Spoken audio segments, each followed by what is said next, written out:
Ons is op die oomblik in Barcelona woonbuurt waar die gemeenskap vir die laaste maand of wat die munisipaliteit gekeer het om enige van die slopemmers te kom skoonmaak.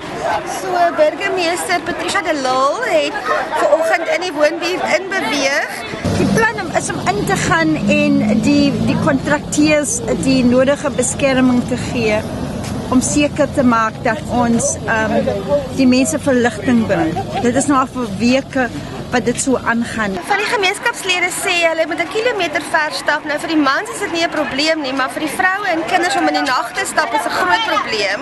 We have to walk into the toilet. Yes, and if it's raining, we can't go to the toilet because the water is overflowing the bucket. We can't use the toilet if it's raining. Die probleme in Barcelona het begin toe 'n diensleweraar Sanicare nie meer hier kon inkom nie omdat die werkers gedreig is. Sanicare het 'n arbeidsdispuut op sy eie binne die maatskappy en baie van die mense wat in Barcelona bly, werk ook vir Sanicare. En daardie arbeidsdispuut het lyk vir my veroorsaak dat die dienste nie hier gelewer is nie. So hoewel dit vandag taamlik rustig is met al die polisie hier, is dit blykbaar nie die geval wanneer die werkers alleen moet inkom nie. Ons kan nie elke keer bekostig om 180 polisiemanne en metropolisiemanne te bring om die werkers te beveilig nie.